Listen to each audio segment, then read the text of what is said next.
taliyaha ciidanka amisom iyo saraakiil kale oo ka tirsan howlgalka nabad ilaalinta midowga Afrika ee Soomaaliya ayaa shalay soo gaaray magaalada Dhuusamareeb si ay uga qayb qaataan dadaalada adkeynta amniga caasimadda dowlad goboleedka Galmudug ee Dhuusamareeb iyo goobaha lagu qabanayo shirweynaha dib u heshiisiinta. wasiirka amniga xukuumadda federaalka Soomaaliya Maxamed Abuukar Islow Ducaale oo ka warbixiyay kulanka uu la yeeshay taliyaasha ciidamada ayaa sheegay in socdaalka saraakiisha uu qayb ka ahaa dadaalada lagu ballaarinaya hagaajinta amniga si dhammaan bulshada Galmudug ay magaalada u wada joogaan si nabad iyo kalsooni leh gogasha dib u heshiisiintana ay uga soo baxdo natiijo wanaagsan. maanta halkan magaalada Dhuusamareeb waxaa noogu yimid ciidamo ka socoto Amisom oo horkacayo taliyaha koowaad ee Amisom iyo saraakiil kale wuxuuna daba socday isbuuc ka hor halkan waxay ku yimaadeen sidoo kale booqashaasna waxay sidii uu kurgal lahaayeen sida halkan u imaan lahaayeen ee uu qayb qaadan lahaayeen hanaanka geedi socodka dib u dhiska maamul goboleedka Galmudug. sidoo kale waxaan ka hadalnay ayaga iyo ciidamada qalabka sida qaybahooda kala gedisan sida wada shaqeyn lahaayeen ayaan ka wada hadalnay.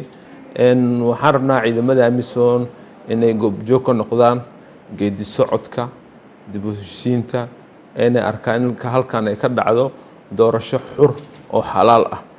marka waxaan ummadda Soomaaliyeed meel kasta ay joogaan iyo dadka reer Galmudug u baaqayaa in magaalada Dhuusamareeb ee u caasimadda Galmudug ay amni tahay in la isku haleyn karo haddii Ilaahay mar dhow aan bilaabi doono dib u heshiisiinta sidoo kale maamul dhisida ama doorashooyinka mar dhow gali doono.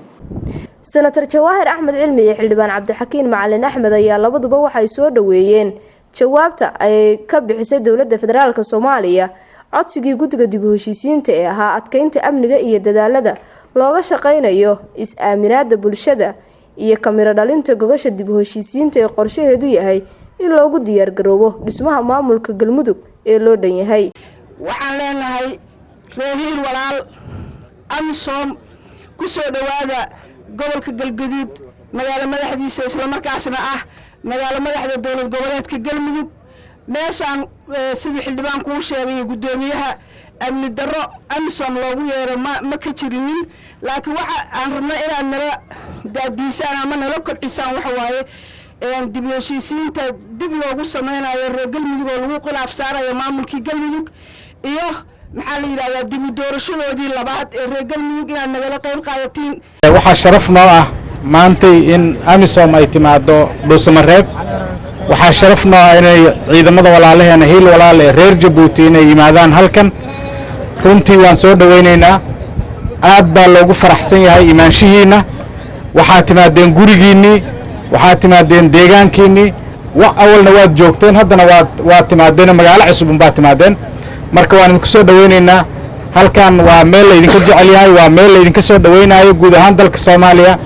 waxaan runtii aad idinkaga mahad celinaynaa dhiiggiina iyo dheecaankiina inaad u horeysaan sidii dadka Soomaaliyeed amni ay u heli lahaayeen sidii dadka Soomaaliyeed nabad ay u heli lahaayeen.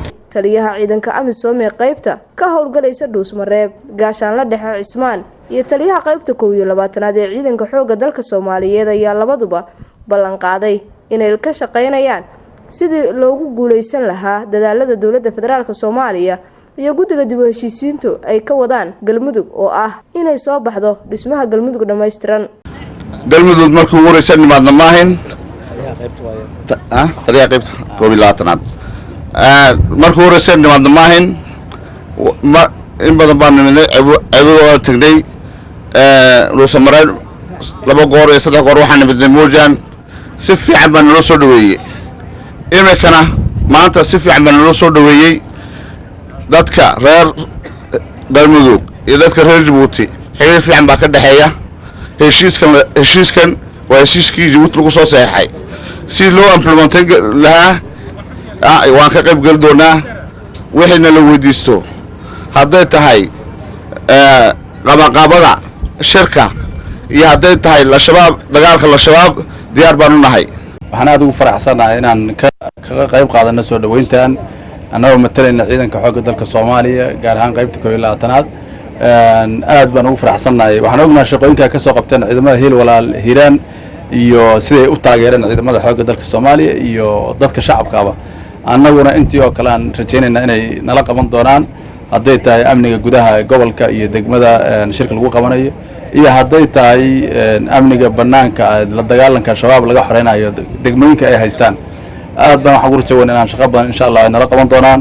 waxaan aad ugu soo dhaweynaynaa meeshaan deegaankan aan joogno hore u sii shaqeynay in ayaguna shaqada nala sii qabtaan haddii lahaydmo. guddiga qabanqaabada shirweynaha dib u heshiisiinta Galmudug oo mas'uuliyad ay ka saaran tahay inay isku keenaan dhammaan reer Galmudug si ay uga wada hadlaan aayaha Galmudug ayaa horay u codsaday in magaalada Dhuusamareeb amnigeeda aad loo adkeeyo si ay u noqoto magaalo u dhaxaysa dhammaan reer Galmudug. Nafis Xirsi Maxamuud, Ogle Media, Dhuusamareeb.